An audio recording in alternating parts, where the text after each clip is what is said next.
आज भी कांग्रेस ये चाहती है कि मायावती जी बसपा, क्योंकि उत्तर भारत में उनका पास में एक बड़ा वोट बैंक है, वो आए।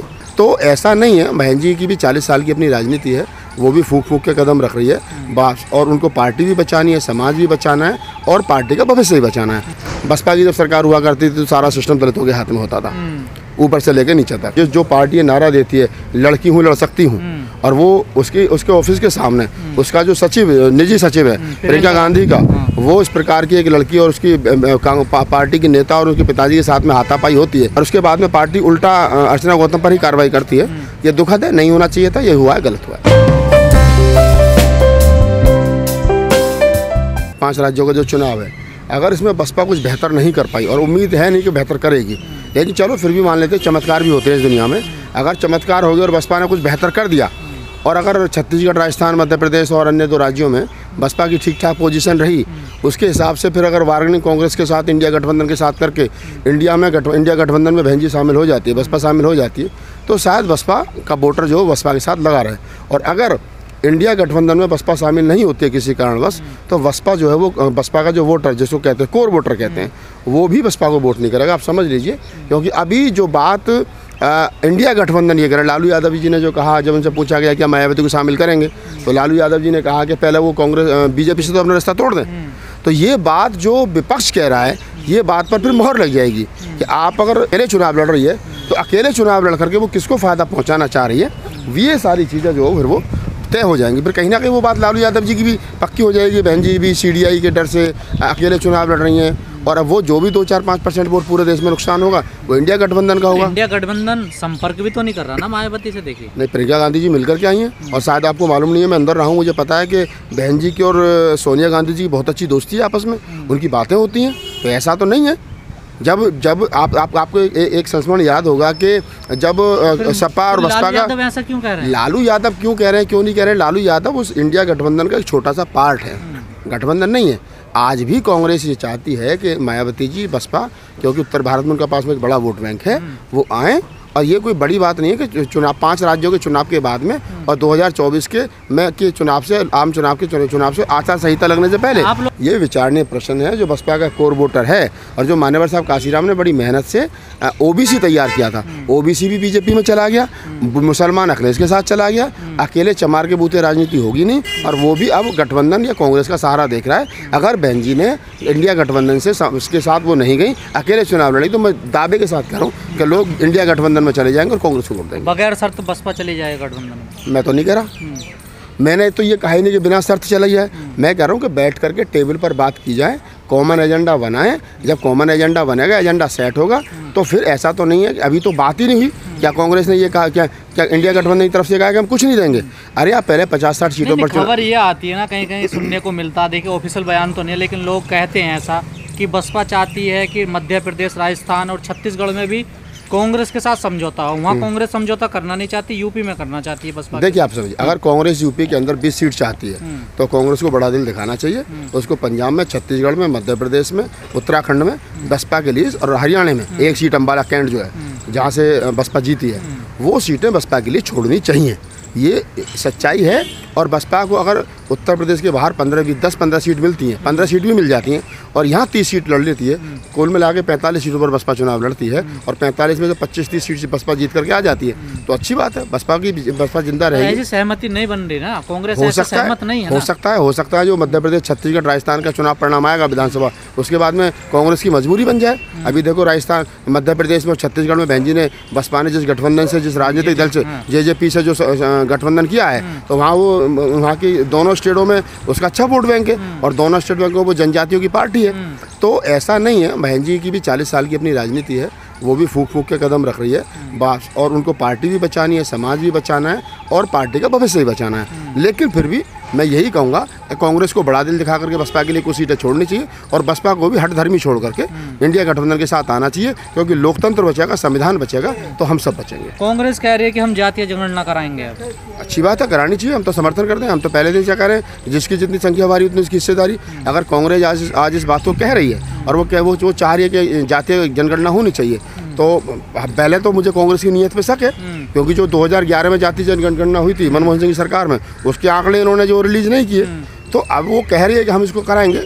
तो इसके एजेंडे में पर पहले वोट देना होगा आप लोगों हाँ, को, तो मैं वही दलित पिछड़ों को वोट देना होगा। मैं वही कह रहा हूँ कि इसको एजेंडा में शामिल किया जाए। जो 2024 का मैनिफेस्टो इंडिया गठबंधन का आए या कांग्रेस का आए, उसमें वो होना चाहिए कि हमारी अगर सरकार बनती है तो हम जातिगत जनगणना कराएंगे और जिसकी जितनी हिस्से संख्या हमारी उतनी उसकी हिस्सेदारी के आधार पर लोगों को हिस्सेदारी देंगे। पर सवाल तो अभी से खड़े होने लगे हैं कि कांग्रेस अपनी पार्टी में तो हिस्सेदारी नहीं दे रही है पिछड़ों को, दलितों को। 4 मुख्यमंत्री हैं, 4 मुख्यमंत्री में से 3 पिछड़े हैं। और बताओ कितने चाहिए आपको? पार्टी कमेटी में जो पार्टी कार्यकारिणी मुझे पता नहीं लोग कितने पूछ रहे हैं कितने। मैं बता रहा हूँ, देखिए अभी भी जो राजीव और इंदिरा के समय के लोग हैं, जो सोनिया गांधी के मनमोहन सिंह के समय के लोग हैं, वो पार्टी पर कहीं ना कहीं हावी है। मनुवादी सोच के लोग उधर भी हैं।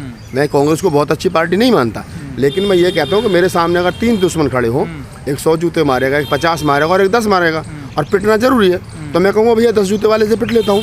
तो कांग्रेस हो गई, बीजेपी हो गई, RSI ये क्या नाम है, आम आदमी पार्टी हो गई और अन्य राजनीतिक दल हो गए, इनमें सिर्फ इतना ही फर्क है कि कांग्रेस शायद हो सकता है 100 जूते मारे और बीजेपी है जो 100 मतलब ये 10 जूते मारे और बीजेपी 100 जूते मार रही है। तो मेरे 90 जूतों का मेरे सर में फर्क आराम लग रहा है, तो मैं सोच रहा हूँ कि कांग्रेस से पिट लूँ। आपके समाज की बेटी है अर्चना गौतम, आप उनसे मिले भी, आपने इंटरव्यू भी लिया है, उनको भी पार्टी से निकाला गया कांग्रेस से। दुखद है, नहीं होना चाहिए। तो मैंने तो अर्चना गौतम बिग बॉस फैम रही हैं, बॉडी स्टार हैं, फिल्म स्टार हैं, उनका इंटरव्यू किया। मैंने तो उनसे फिर अकेले में मैंने उनसे ऑफ कैमरा ही बात की थी। तो ये दुखद है, नहीं होना चाहिए। जो पार्टी नारा देती है लड़की हूँ लड़ सकती हूँ, और वो उसके ऑफिस के सामने उसका जो सचिव निजी सचिव है प्रियंका गांधी का, वो इस प्रकार की एक लड़की और उसकी पार्टी की नेता और उसके पिताजी के साथ में हाथापाई होती है और उसके बाद में पार्टी उल्टा अर्चना गौतम पर ही कार्रवाई करती है। ये दुखद है, नहीं होना चाहिए था, ये हुआ है, गलत हुआ है। देखिए दूसरी पार्टी में कितना सम्मान है ये सबको पता है। बसपा की जब सरकार हुआ करती थी तो सारा सिस्टम दलितों के हाथ में होता था, ऊपर से लेकर नीचे तक, लेकिन अब वो नहीं है। दूसरों की पार्टी में जो लोग राजनीतिक भविष्य तलाश रहे हैं वो कितने सफल होंगे कितने नहीं होंगे। फिलहाल समाज को, लोकतंत्र को, संविधान को बचाने की ज़रूरत है। देखिए अगर काम ईमानदारी से किया जाएगा तो लोग इंतज़ार कर रहे हैं, चाहे वो छत्तीसगढ़ हो, राजस्थान हो, मध्य प्रदेश हो, उत्तर प्रदेश हो, जहाँ जहाँ बहुजन समाज पार्टी का वोटर है, समर्थक है, वो चाहता है कि बहुजन समाज पार्टी के जो बड़े नेता हैं वो ग्राउंड लेवल पर काम करें, बहन जी के आदेश अनुसार काम किया जाए, बहन जी के दिशा निर्देश में काम किया जाए।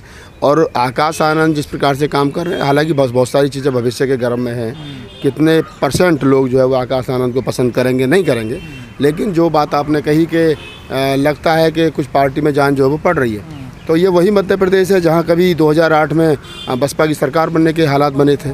ये वही राजस्थान है जहाँ बसपा जो है वो विपक्ष में अच्छी भूमिका निभाती थी। ये वही छत्तीसगढ़ और बिहार है जहाँ बसपा मजबूत स्थिति में थी। वही दिल्ली जहाँ कभी बसपा का 14% वोट होता था।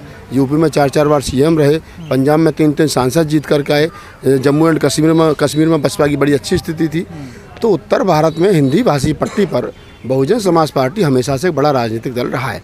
महाराष्ट्र में बड़ा अच्छा काम रहा है, लेकिन क्या कारण रहे हैं, क्या स्थिति रही है कि बसपा आज हाशिए पर है और उसका वोटर जो है, बसपा का जो वोटर है वो कहीं ना कहीं मुसलमान की वाली भूमिका में आ गया है। वो कह रहा है कि जो बीजेपी को हराएगा हम उसको वोट देंगे, जबकि आज से पहले बसपा का वोटर कहता था हारे चाहे जीते वोट बसपा को देंगे।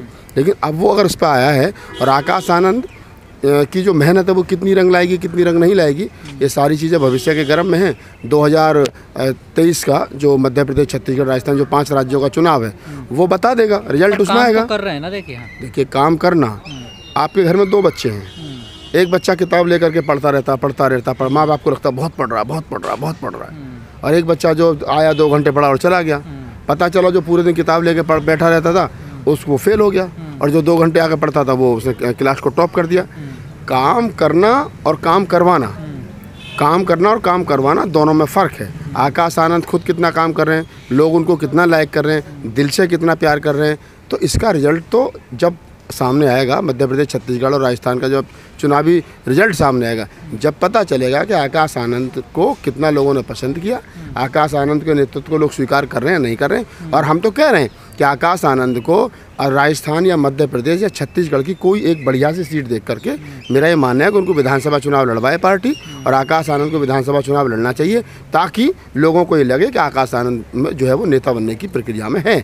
अभी तो उनको एक एज ए एडवर्टाइजर, एक प्रचारक के रूप में बसपा जो घुमा रही है, तो अब कितने लोग जुड़ पाएंगे। लेकिन अगर वास्तव में बसपा उनको नेता बनाना चाहती है तो हमारी तो राय है, मैं तो पहले दिन से कह रहा हूँ कि आकाश आनंद को चाहिए कि वो चुनाव लड़ें और लोगों के बीच में घर घर जाए, वोट मांगें, अपने लिए भी वोट मांगें और पार्टी के लिए वोट मांगें, तो हो सकता है कुछ बेहतर हो।